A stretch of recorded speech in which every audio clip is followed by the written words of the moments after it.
Hello, all, ladies and gentlemen. Found a video of the week, and I'm going to be bringing you some Netflix news. So let's get right into it. Netflix fires major warning shot at its woke employees with new culture memo. A new corporate culture memo from Netflix is taking a hardline stance on attempts to silence artistic expression by warning those who are offended by the streaming service's content that may want to go find a job somewhere else. Variety reports that the change in Netflix company culture appears to be in large part due to the backlash the streaming service faced from woke employees last year over its Dave Chappelle special, which the employees claimed was transphobic. The updated Netflix culture memo includes a new section called Artistic Expression that states that it will not censor specific artists or voices, even if the employees consider the content harmful.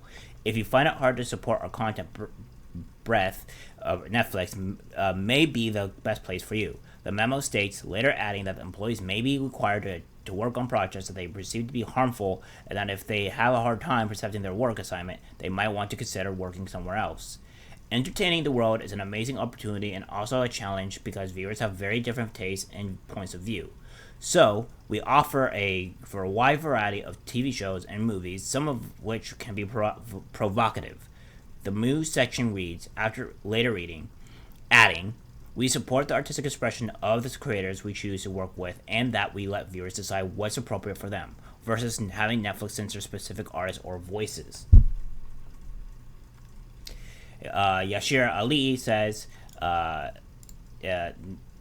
has updated its culture to memo include a section called Artistic Expression, which appears to be a response to criticism around Dave Chappelle's specials. This was on May 12th. This is from May 12th, 2022. The updated Netflix culture memo also includes a new section called Artistic Expression. Why can I not say that? What the?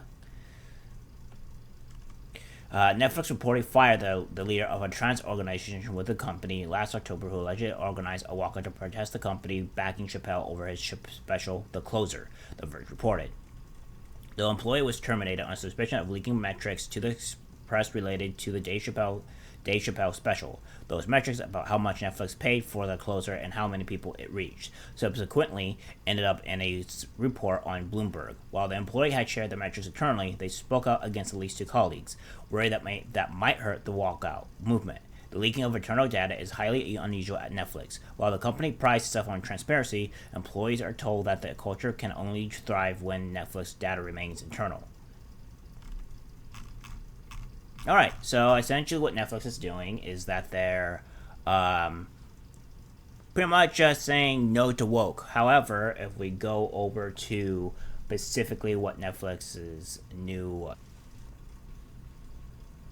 So, if we go to this about basically saying Resident Evil goes apocalyptic in the first trailer of Netflix live action series, which again is specifically taking Netflix stuff and moving it over to more to taking stuff from like games and stuff like that.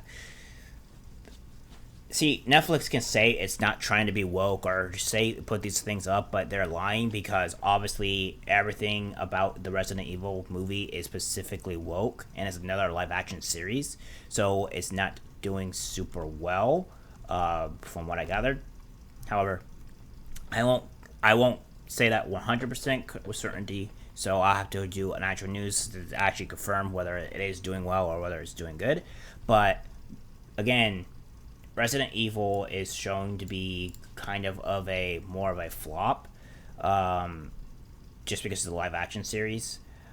It's the same thing with the Cowboy Bebop where they lost money rather than they gained money from the live action series from there, and that's the problem that people are having with their Pacific series and what they're doing because a lot of the stuff they've been posting has not been good. It's been very very woke, and the general populace doesn't like this.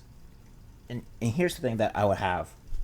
There's two major things that I would have with like Netflix in general when they do things like this. Normally, when these companies, Hollywood and Netflix, a lot of the one that want to cater to the woke mentality, is that they'll take specific things like Halo, Cowboy Bebop, games, and all these other things, or like what Disney's been doing recently, it's been taking movies that have been made in the past and remaking them because they can't be creative and make something new.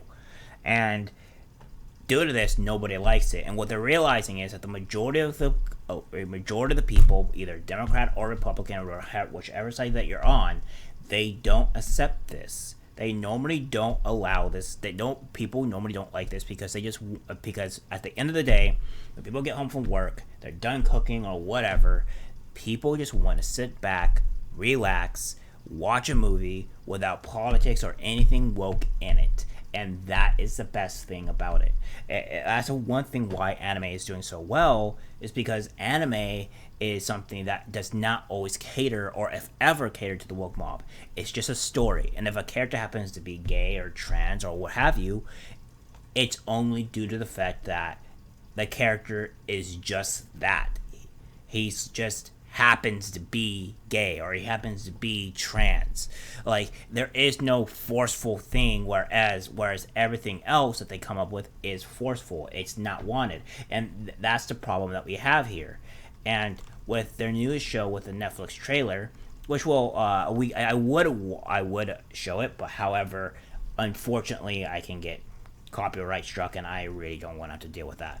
But again, a lot of it is due to the fact that these movies are not going to do well. Most people don't really care about the gender or whatever it is in the movie. However, when you force it to be that, and it's only that, and you're bashing one side, nobody likes this. So we're finally getting to see this come to fruition, and I don't think they're going to do well at all. So I digress. It looks like Netflix is in a bit of more trouble, as we can say, or not really trouble, but they're trying to cater more to, I guess, the normal populace, which I think is they're already done. They're actively going to go after subscribers. They're active people that are password sharing, and then they're already putting ads into their series, which is a huge problem because nobody wants to pay for a service, right? Regardless of whatever money it is, and then have an ad on it. You can get away with this with free content, but you can't get away with this with paid content. When I pay for something, I don't want to see an ad. All right, that's period. I just don't want to see that. So this is what Netflix is doing. I don't think this is going to be very beneficial to them at all. I think this is being negative, and with their new Resident Evil coming out, we'll see how well that does. I don't think it's going to do good. Netflix hasn't produced anything really good at all in the past couple of years. So yeah, I mean, it is what it is. All right, guys, that's it for the video. Like, subscribe, share, and I'll see you in the next one. Take care.